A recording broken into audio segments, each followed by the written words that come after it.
Hello artist, कि आप भी बिना शेडिंग के कुछ ऐसा ईयर ड्रॉ करना चाहते हैं कि आप भी ईयर को ऐसे ड्रॉ करते हैं। Stop this. आज की इस वीडियो में मैं आपको कुछ ऐसे स्टेप बताने वाला हूँ। वीडियो को लास्ट तक जरूर देखना। तो लेट्स गेट स्टार्टेड। तो सबसे पहले हम ईयर के स्ट्रक्चर समझ लेते हैं। ज़्यादातर बिगिनर ईयर की बिना अंडरस्टैंडिंग के ड्रॉ करने की कोशिश करते हैं और उनके ईयर कुछ ऐसे ड्रॉ होते हैं। तो हमें ये मिस्टेक ध्यान में रखनी है। तो सबसे पहले ध्यान देने वाली बात, हमारे ईयर हमारे फेस के साथ बिल्कुल भी वर्टिकली स्ट्रेट लाइन में नहीं जुड़े होते हैं, बल्कि कुछ इस तरह थोड़े से पीछे की तरफ झुके हुए एंगल पर जुड़े होते हैं।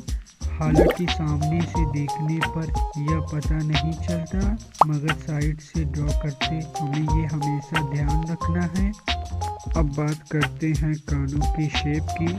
तो हम सर्कल की मदद से इसे बड़ी आसानी से ड्रॉ कर सकते हैं। अगर हम बिल्कुल एक आर्टिस्ट की तरह से देखें तो हमें ये ऊपर के हिस्से एक बड़े सर्कल की तरह दिखता है और एक छोटा सर्कल नीचे की तरफ। इन सर्कल का साइज और इनके बीच की दूरी कान की लंबाई और मोटाई पर डिपेंड करती है। अगर किसी का कान चौड़ा मतलब मोटा होगा तो सर्कल का साइज थोड़ा बड़ा होगा। अगर किसी का कान लंबा होगा तो इन दोनों सर्कलों की बीच की दूरी थोड़ा ज़्यादा होगी और फिर इन दोनों सर्कल के साइज को मिला के ओवरऑल हमारे कान की शेप कुछ इस तरह से बन जाएगी। चलो तो फिर इसे सर्कल की मदद से ड्रॉ करते हैं। तो सबसे पहले हमें ऐसी थोड़ी सी टेढ़ी स्ट्रेट लाइन ड्रॉ करनी है।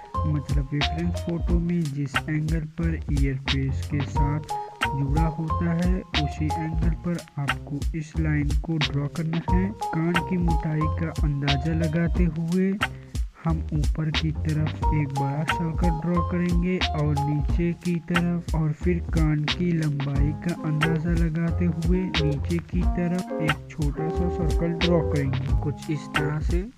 उसके बाद हम इन दोनों सर्कल को मिला लेंगे।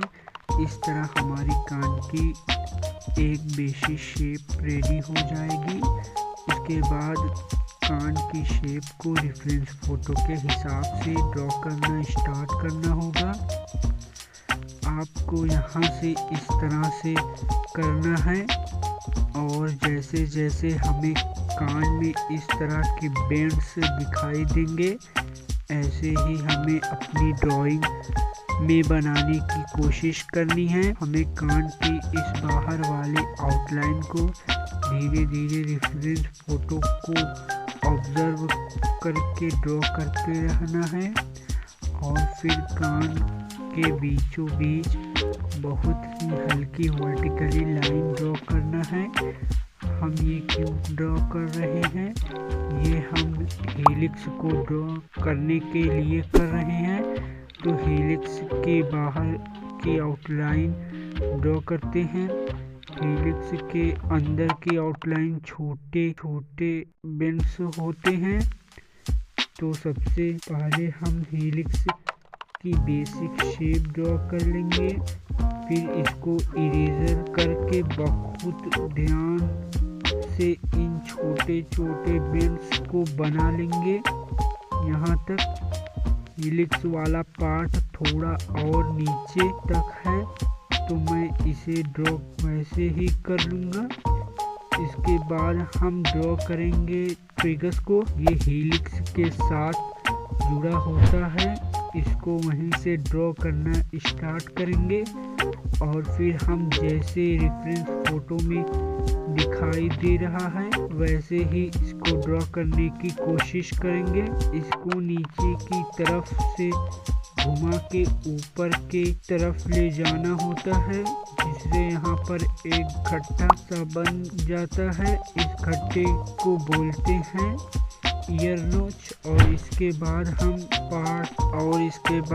हमें इस पार्ट को ड्रॉ करना है जो कि उभरा हुआ बाहर की तरफ निकला होता है, इसको बोलते हैं एंटी ट्रिगर्स। तो हम इसको भी इस तरह से ड्रॉ करते हैं। अब बारी आती है वाई शेप पार्ट की, और इस पार्ट को बोलते हैं एंटीनिलिस। इसमें आपको यहाँ पर एक बेंस दिखाई दे रहा है। इसके बाद इसको घुमा के नीचे की तरफ ले जाना होता है, और फिर यहाँ पर भी आपको एक हल्का बेंस नजर आ रहा होगा।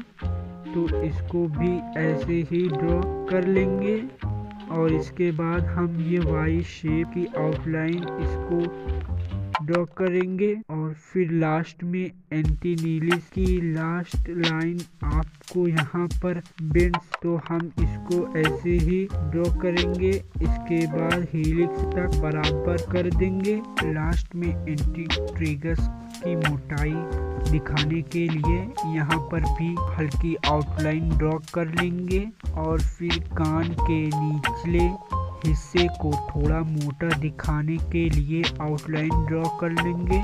इस तरह हम इस वीडियो में सिर्फ कान का स्ट्रक्चर समझकर आउटलाइन ड्रॉ करनी सीखी है। अगर आपको इसमें शेडिंग कैसे करनी है सीखना चाहते हैं तो कमेंट करें नेक्स्ट पार्ट, मैं उस पर भी वीडियो बना लूँगा। और इसके बाद हम आउटलाइन को थोड़ा डार्क कर लेंगे। मैं इसे जल्दी से कर लेता हूँ।